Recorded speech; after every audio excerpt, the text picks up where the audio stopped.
History is a debate. It is not set in stone. It constantly changes. New ways of thinking come along all the time. New books are written on the same subject over and over and over again because opinions about certain subjects change constantly. And one opinion, my opinion, on this battle, Operation Market Garden, Battle of Arnhem, Battle of Nijmegen, Eindhoven, etc., will change probably in 10 years' time or 20 years' time when a new book comes out which challenges my thinking and I go, well, maybe that is a better way of thinking. And that's fine. That's the whole point of history, and that's what makes it so good. It's a debate. It's an argument. And it doesn't sit still. It constantly changes and evolves. And that's what makes it so good. Now, in my documentary on Operation Market Garden, which I will link to in case you haven't seen it, I wanted to dispute some of the popular opinions and popular claims that people have on this battle by doing two things. One, showing the battle exactly as it did, day by day, so that you are under no illusions of what actually happened. And then B, coming to a conclusion that shatters the traditional way of thinking. That was my argument. And the things that I wanted to dispute were A, that it was a rotten plan, B, that it was poorly executed, because Max Hastings said it was a rotten plan, poorly executed. So Max, if you're watching this, which you're probably not, no, it wasn't. C, 30 Corps was too slow. No, it wasn't. D, the battle was lost at Arnhem. Debatable. E, the Germans were prepared. Yes, some people think they were. No, they weren't. They were the things that I wanted to dispute, and I think I did that. My argument was simply, to put it in one sentence, my argument was that the battle was lost at Nijmegen. Not Arnhem, Nijmegen. So, let me just describe it. So, if you haven't seen my documentary, go ahead and do so, but this is the conclusion I came to, having read several books on the subject, that yes, there was the 9th SS Panzer Division at Arnhem, and yes, there was 10th SS Panzer Division at Arnhem, and yes, 1st Airborne Division landed miles away from the bridge. Great. But my argument is this, that it's irrelevant what happens up here, because 30 Corps, the tanks, the relief force, who should be getting to Arnhem, were not able to get there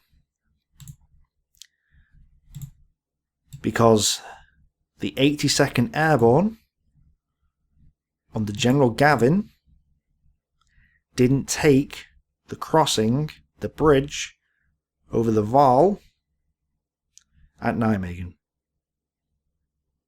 And because a decision was made by Gavin to not take this bridge, it allowed 10th SS Panzer Division to travel to Nijmegen, fortify itself there for several days,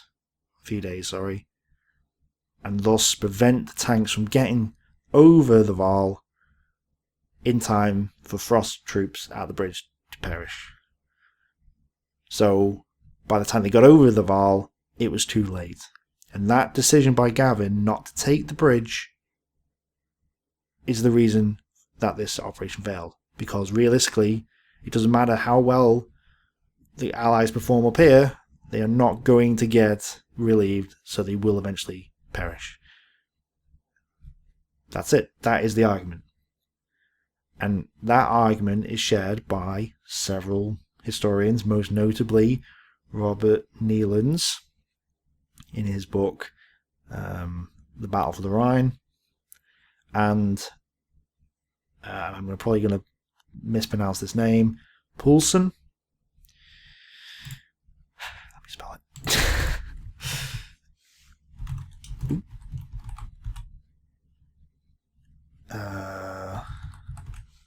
I think that's how you spell it. Poulussen. So these two historians share this opinion roughly that this was the case, and that General Gavin, his decision to not take Nijmegen Bridge on the first day resulted in the loss of Operation Market Garden. But there was never an ulterior motive in this argument. So even if you disagree with this point, that's fine. There was the whole point was to get a debate going about this entire thing and talk about the battle. That was the whole point. There was never an ulterior motive behind this. Now, I'm going to name names because it's only fair, and I just want to put a little disclaimer in it, which is that the person I'm about to mention did eventually realise that what I was saying wasn't ulterior, you know what I mean?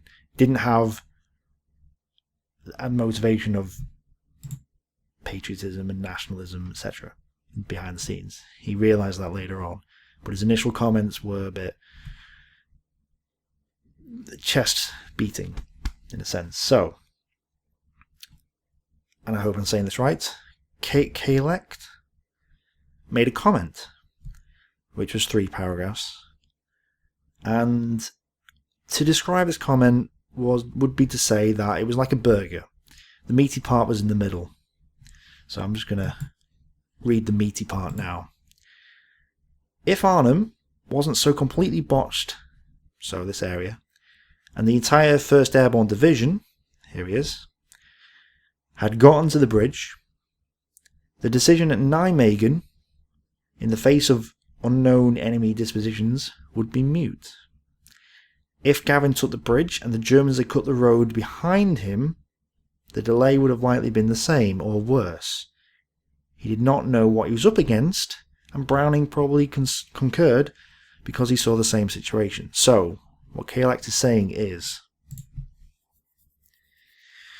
let's put people back where they were.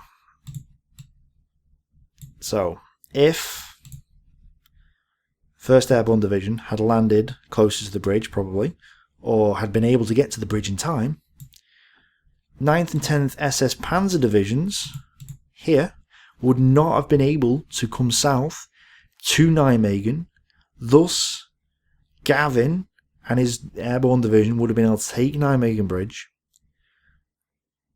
and 30 Corps could have gotten across the bridge. That's one of his arguments. And at the same time, even if this hadn't happened, oops, let's try it again. If that hadn't happened, but this had happened, however, Gavin had taken this side of the bridge, or a little bit of it, 30 Corps would have had to fight across over here against the 10th SS Panzer and then the 9th, etc., and wouldn't have got to Arnhem anyway, or at least not in time. That is his argument, and that's a very good argument because it undermines what I was saying, or at least it doesn't undermine it, it challenges the argument that I put forth in the documentary, and that is fine. That is a great argument in itself. That's why I said it's the meatier side of his comment. The issue is, like I said, it was a burger. The issue is that he wrapped the meaty point of his argument in what can only be described as rotten bread, because his 2 other paragraphs were really undermining his own argument. So he said in the first paragraph, amazing. A Brit blames the American who had this decision approved by his commander, a Brit. Lol. So he's bringing national and patriotism into the debate. His third paragraph says, I really dislike the finger pointing that goes on between the Yanks and the Brits on the internet in discussions like these. We fought side by side and good men shed their blood in common cause during the war. We are and were allies. We should act like it. There were screw-ups from top to bottom in this operation. Any one of them, or maybe two of which, if not occurring, would have led to victory. In the end, the Brits were in charge.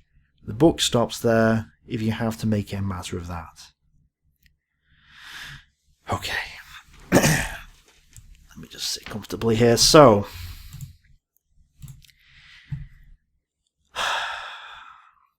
he is basically saying that my argument was, because I'm British, or I was born British, and because of that, I cannot argue against Gavin, and I am pointing the finger at Gavin because I'm British, not because of the whole argument I just presented, but because I am British, I have something against the Americans in some way, and therefore me saying that Gavin was the reason for the failure of Operation Armageddon isn't based on logic or reason, but is in fact based on the fact that I'm British and I somehow have some reason based in nationalism, patriotism, to blame the Americans rather than the British for the failure of Operation Armageddon, purely for that reason alone. So, no. Okay, so, and as I said before, I think caelachyt realised later on, yes, that's not the case. I wasn't doing that purely because I'm a British guy and I don't like America or whatever. That's not the case. In fact, I have nothing against America. I despise my country more than I do any other country in the world because I live in it. But that's not the point. The fact of the matter is, there is no patriotism or no nationalism in my argument at all. It's irrelevant which commander or which division or whatever was where. It doesn't matter. The fact of the matter is, the operation was to take the bridges, and one bridge wasn't taken, therefore the whole operation fell apart. That was my argument. Therefore, Nijmegen was to blame. It's nothing to do with America. It has nothing to do with Britain. It's nothing to do with anything like that. There was no ulterior motive. So, there's that. But I actually thought about this, and I worried about this prior to releasing my documentary video, because these sort of comments come up quite often. Now, I'm going to read caelachyt's comment again, but talk about it from a different slant. So let's go to the third paragraph. I really dislike the finger pointing that goes on between the Yanks and the Brits on the internet in discussions like these. So do I. I agree with you. We fought side by side and good men shed their blood in common cause during the war. Yes, they did. We are and were allies. Yes. No one's disputing that. We should act like it. I am. I have nothing against America. There were screw-ups from top to bottom in this operation. You can say that again. Any one or maybe two of which, if not occurring, would have led to victory. That's my argument. In the end, the Brits were in charge. The book stops there if you have to make it a matter of that. I'm not making it a matter of that. I am not making the assumption that America failed and therefore cost this operation. No. Just because the British were in charge doesn't necessarily mean that my argument is going to be the Americans caused the battle. That's not the point. It's not the point of the debate. The point of the debate is that one guy, yes, he happens to be American, but one guy who is in charge of a division made a bad decision. And that's not an attack on Gavin. It's not an attack on the division. It's not an attack on America or anyone else. That's just an attack on that decision. The question is, what caused the failure of Operation Market Garden? That failure was that decision. Now, here's the crux. So I blamed Gavin, yes. I could have blamed Browning, who was Gavin's superior. I don't have a picture of him right now. He was British. I could have blamed him as well. And I debated doing that. The reason I didn't do was because Gavin made the initial decision and Browning just accepted it.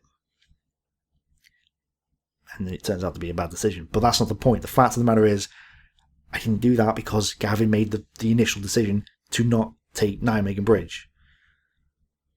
It doesn't... So let me put it another way. So let's imagine 1st Airborne and 82nd Airborne swap places now, and Urquhart decided not to take Nijmegen Bridge. Then Urquhart's an idiot. Because that's a bad decision. And at the same time, Gavin made that decision. So he is to blame for the operation's failure, in my opinion, not because he's American, but because in that moment in time, he made a really bad judgment call. He's a great commander. He was, I think, the youngest general at the time to command a division. And like many young commanders, like Erwin Rommel, for example, who was one of the youngest in the German army, you know, that doesn't necessarily make them bad. Gavin had proven himself in other operations earlier in the war. Nobody's disputing him as a general, his division as a division, his country as a country. Nobody's disputing that. What we're disputing is his decision to not take Nijmegen Bridge on that first day. If he had, 10th SS Panzer would have been on this side of the Waal. 30 Corps, assuming Gavin was able to hold, or the 82nd was able to hold that side, 30 Corps would have been across the bridge. The battle would have been fought in this area where, in my opinion, an attack with tanks in open country is more suited to that formation than a battle in a town and a city, which is what Nijmegen was. So therefore the battle would have been more in favour of the Allies, and thus they would have broken through to Arnhem. And yes, then it may not have been there in time. It's debatable. Obviously, we're going a bit further into alternative history, but I believe, in my opinion, that was a reasonable assumption to say that it is possible in that scenario to get to Arnhem Bridge before Frost troops were overwhelmed. That's what I'm saying. Now, again, it's not to do with the British versus American argument. So, as I say, caelachyt calmed down after a couple of replies, and you can read those comments if you want, and I hope caelachyt doesn't take offence to the fact that I've named him. But what is most annoying, really, is not just the fact that, there's this debate going on the internet, because I can, if you ever get the chance to read some of the reviews of Neillands' book and Poulussen's book, some of the reviews are like, to quote one, anti-American tripe. That's a quote. There is this debate going on, America versus Britain and all that, and it's like nations and patriotism all in there, and an emotional sort of response. It's not relevant. It has nothing to do with this. And what's really annoying is that this if you take caelachyt's argument as a burger, in a sense, he wraps the meaty part of his argument in this rotten bread, and it just decays the whole point of his argument. His argument was really good. If the Brits had taken Arnhem Bridge before 10th SS Panzer crossed, yes, 1st Airborne would have been probably beaten to a bloody pulp anyway, but it would have meant Nijmegen Bridge would have been taken, 30 Corps would have gotten across, the same thing would have been relevant, and they probably would have got there on day 3. So that's a good argument, and that's a brilliant counter-argument to my argument. Brilliant. And then the other part of it, of course, if Gavin had taken Nijmegen Bridge and held it, 30 Corps would still have to fight at Elst, assuming 1st Airborne hadn't got to Arnhem. And that's a brilliant debate as well. That's fantastic. That undermines my argument. And I'm not disputing that. Those are two really good arguments. And what's annoying is that nobody else, I don't think, said that. And they're two great arguments, but unfortunately, his argument was undermined because he interpreted what I said in one video as being a national patriotic sort of chest pounding, yeah, America versus Britain sort of argument. It isn't. It has nothing to do with that. I even said in the video that America and the 82nd and the 101st, etc., the troops there fought really well. The problem was that the commander made a bad decision. And again, that's not even an attack on Gavin. That's just a really, everybody, I make bad decisions. You make bad decisions. We do it all the time. Doesn't mean we're bad people or that we're evil or whatever. It just means that occasionally we do make bad decisions. And in this case, Gavin made a bad decision. That is all. It's not an attack on anyone. In fact, Gavin proved himself in this battle. Yeah, he made that poor initial decision, but then he sent, was it the 501st, across the river in boats, which they weren't trained for. They got across there, they took Nijmegen on the other side, allowing 30 Corps to cross the bridge. The Germans on this side, some of them fought on, some of them died horribly on the rail bridge, which is represented here in grey. But that was a brilliant decision as well. And Gavin also fought off the 406th Division and all the Volksmäge that eventually poured out from this area over here. He proved himself. He took all the other bridges. He was a great guy. It's just unfortunate he made this bad decision. But there's no nationalistic or patriotic pride involved. And I just want to point out, as I said at the beginning, it's a debate, and I like debates, and my opinions of this battle will change at some point. I'm sure they will. But I cannot tolerate an argument that's founded on patriotism and nationalistic sort of chest pounding. Just like I won't tolerate one of sexism or racism or whatever, or religion, because there's no place in this battle. It's just a silly argument. I don't understand why that opinion came to light. And as I say, caelachyt withdrew. He realised I wasn't making this argument based off nationalistic and patriotic chest pounding. He realised that later on. But what I'm saying is, I don't want you guys to come up to that conclusion again, or anyone else, because those opinions are out there. We all know they are. But that's not what we're debating here. We're debating what caused the failure of Operation Market Garden. That is the debate. And when I do documentaries in the future, which I am doing, I do not want you guys to come to the, he didn't like that American divisional commander. He didn't like that Australian divisional commander. He didn't like that battalion commander who happens to be New Zealand. It's not an attack on the country. It's not an attack on anyone. Here's one thing, okay? So people argue about Montgomery in this battle. People argue that Montgomery was bad, and I get that, and I see that all the time. And I am reserving my judgment on Montgomery, partly because I haven't read anything about him. In fact, I've just bought his memoirs, but I haven't read anything about him. That's why I didn't mention him really in this battle. I didn't mention Eisenhower, Patton, or anyone else. I could have done. I didn't, because I don't know enough about them.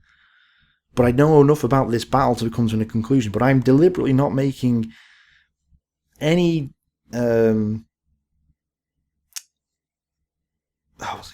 opinion of Montgomery as of this time until I know enough about him. And that's partly why I did Operation Compass as a documentary, links in the description, because I wanted to see what other British commanders were like prior to Montgomery, so that I could judge him versus others who had come before him. And I'm glad I did, because the first commander we come across was brilliant.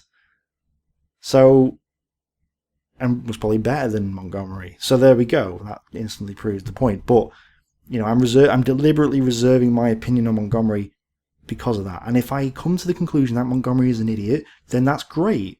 If I don't, then that's another thing. But it won't be based on nationalistic pride, because that's just silly. So I hope when in the future, because no doubt it'll happen, I will criticise other commanders and maybe even occasionally the troops of other nations. So I kind of criticised the Italians a little bit in Operation Compass, but that's not an attack on Italy. You know, Mussolini was their leader, and just because I didn't like him doesn't mean I attacked the country. You know, that doesn't happen. It's purely based on reason and common sense and intelligence. That's what it's based on. It's based on fact, in a sense. It's not based on nationalism and patriotism. I don't have time for that sort of thing.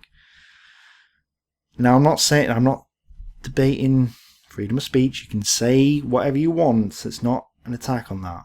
But my sort of point I want to get across here is that I don't want in the future people to come to the conclusion that I've made a decision based on patriotism or nationalism or sexism or racism or creed or whatever, because none of that really that doesn't at all enter into this, unless I deliberately discuss nationalistic interests or patriotism.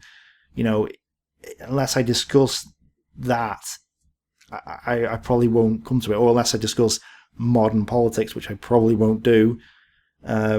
It's chances are anything like this won't happen. It won't be a part of the debate, because it's just pointless. So you can have those opinions if you want. You can say, "Oh, this British guy over there, he's just an idiot and he's just blaming the Americans." You can have that opinion, but that's really not the case. At least not here. Now, there are other people on the internet who probably have that opinion. You can go and sit in the corner with them and debate all you like, but I don't want that here. Because, in my opinion, you can't have a debate that's on an intellectual level, you know, based on fact and reason, when you bring in really petty beliefs based on what is essentially an emotional knee-jerk response. It doesn't, you know, you can't have that. You can't have a good debate when you bring in silly little things like patriotism and nationalism. To be honest, I think, you know, as I said, my opinion on my country is very low at the minute, and it's mainly because I live there, so I certainly ain't going to support it in history. At least not, you know, I see my country for what it is. If it does something good, I'll praise it. If it does something bad, I'll point the finger at it. It's not an issue. And in this debate, yes, Browning made a bad decision. Urquhart was the wrong guy for the job. Maybe Horrocks wasn't at his best. I actually think Horrocks didn't do too bad, but maybe he wasn't at his best. I don't know what 3rd and 1st parachute battalions were doing. They may as well just been dancing on the spot. Frost was probably the only British commander, at least in the first day, who actually seemed to know what he was doing. Everyone else was pretty much an idiot. So, you know, I have no problems pointing out the flaws of British commanders, just as much as I have no problem beating up the flaws of Italian, American, German, anyone, you know, any nation, any whatever. I can point the finger at anyone. It's not based on nationalistic and patriotic opinion. It is based on fact, and that is all. So thanks for watching, guys. Leave your comments in your opinions in the comments below. Cheers.